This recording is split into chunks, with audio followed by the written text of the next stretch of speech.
महात्मा गांधी की हत्या हो गई 30 जनवरी 1948 को, और उसके बाद जो है गम मनाने के बदले नेहरू एडविना माउंटबेटन के साथ एक कमरे में अलग से बंद थे, और फादर ने और उसने जो है, अरविंद सावंत बोलते हैं बड़ा पीड़ा हुआ। स्वाभाविक है पीड़ा हो गया, इसीलिए पीड़ा हुआ कि राहुल गांधी जी और प्रियंका गांधी जी नेहरू परिवार के यहां सदस्य यहां बैठते हैं, आपको बड़ा पीड़ा हुआ। मौत का सौदागर प्रधानमंत्री हत्यारा है, चौकीदार चोर है, प्रधानमंत्री चोर है, डकैत है, देश को बेच दिया। लीडर ऑफ द अपोजिशन इतनी बातें बोलता रहा, आपको शर्म नहीं आती है? यदि नरेंद्र मोदी को कोई बच्चा नहीं है तो क्या उनको डिफेंड करने वाला कोई नहीं है? वो भारतीय जनता पार्टी के नेता हैं और इस देश के प्रधानमंत्री हैं। एक नहीं 1000 बार यदि बोलना पड़ेगा तो हम बोलेंगे। और मैंने क्या कहा सर? मौत का सौदागर सोनिया जी ने on the floor of the house कहा है, हत्यारा उन्होंने on the floor of the house कहा है। क्या बात कर रहे हो? और मैंने तो किताब कोट किया सर, और आज भी किताब लेकर आया हूं। ये एडविना माउंटबेटन की बेटी है सर। वो कहती है कि महात्मा गांधी की हत्या हो गई 30 जनवरी 1948 को, और उसके बाद जो है गम मनाने के बदले नेहरू एडविना माउंटबेटन के साथ एक कमरे में अलग से बंद थे, और फादर ने और उसने जो है, मैं तो किताब कोट कर रहा हूं।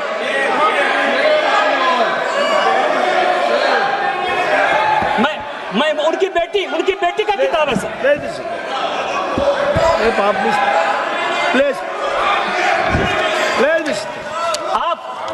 आप देश बेचने की बात कर रहे हो?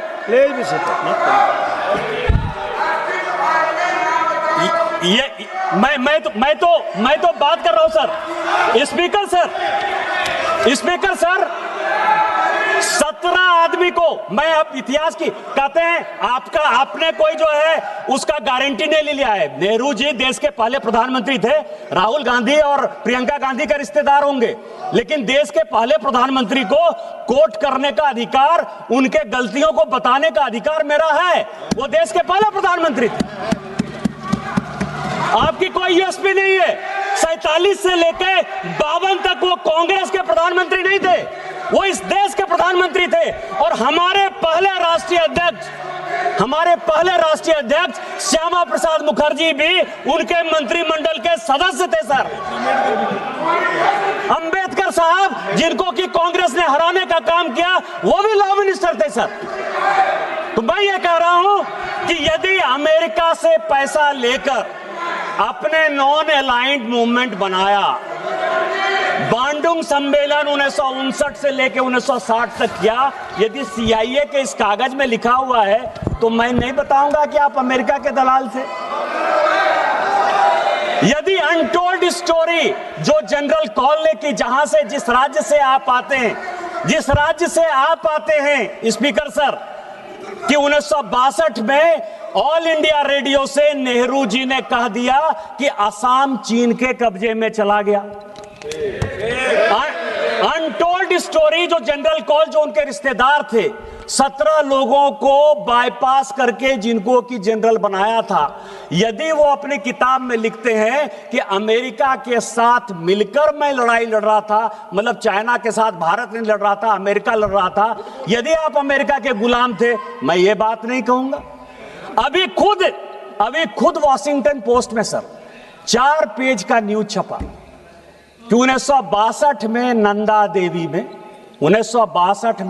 देवी में न्यूक्लियर डिवाइस लगाया गया। यहाँ त्रिवेंद्र सिंह रावत और यहाँ ये अजय भट्ट बैठे हुए हैं, और जिसके कारण गंगा में जो वो न्यूक्लियर डिवाइस के कारण जो विकिरण हो रहा है, उसके कारण गंगा के क्षेत्र में जो कैंसर फैल रहा है, उसके कारण नेहरू हैं।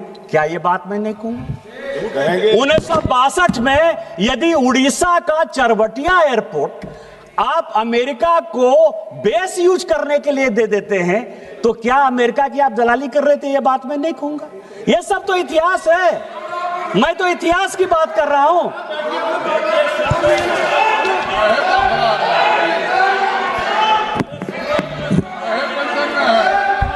ये रिजोल्यूशन है सर, ये रिजोल्यूशन है और इस रिजोल्यूशन में leader of the propaganda, LOP का जो मतलब मैं समझता हूं सर, क्योंकि इसमें काफी क्लियर नहीं है, लीडर ऑफ द प्रोपगंडा, जब एक इग्नोरेंट आदमी एरोगेंस का शिकार हो जाए तो हमारे हिंदी में एक कहावत है कि फटा पोस्टर निकला हीरो, फटा पोस्टर निकला हीरो। जब एक इग्नोरेंट आदमी एरोगेंस का शिकार हो जाए तो क्या होता है, वो लीडर ऑफ प्रोपगंडा होता है। और एलओपी के बारे में ये पूरा इसमें डिस्क्रिप्शन है सर, कॉल एंड सगदर ने लिखा है कि लीडर ऑफ द अपोजिशन कौन होगा और लीडर ऑफ द अपोजिशन के क्या अधिकार होंगे। आज चिल्ला रहे हैं एलओपी को बोलने देते हो, एलओपी को नहीं बोलने देते हो। मैंने भी सोचा कि इसमें जायज है कि एलओपी को बोलने नहीं देते हो, संविधान में तो एलओपी लिखा ही नहीं, कॉन्स्टिट्यूएंट असेंबली के डिबेट में हुआ ही नहीं। 47 से लेके 77 तक सर एलओपी कौन होगा इस देश का, मतलब क्या उनकी मानसिकता थी, तानाशाही की मानसिकता थी कि 1947 से लेके 77 तक इस देश में एलओपी के लिए किसी प्रकार की कोई सुविधा, कैसे एलओपी का सिलेक्शन होगा, कौन एलओपी होगा, कुछ था ही नहीं। चर्चा करते हैं 69 में राम सुभाग सिंह बने, मैं उसमें भी गया सर कि 77 में 69 में क्या हो गया, राम सुभाग सिंह हो गए। इंदिरा जी ने अपनी पार्टी तोड़ दी, सिंडिकेट ने उनको पार्टी से निकाल दिया, कैंडिडेट कांग्रेस पार्टी के राष्ट्रपति के नीलम संजीव रेड्डी जी हुए, इंदिरा जी ने अपना कैंडिडेट बीबी गिरी बना दिया, अंतरात्मा की आवाज पर वोट हो गया सर, और उस अंतरात्मा की आवाज में बीबी गिरी साहब जीत गए, कांग्रेस पार्टी 2 भाग में विभक्त हो गई।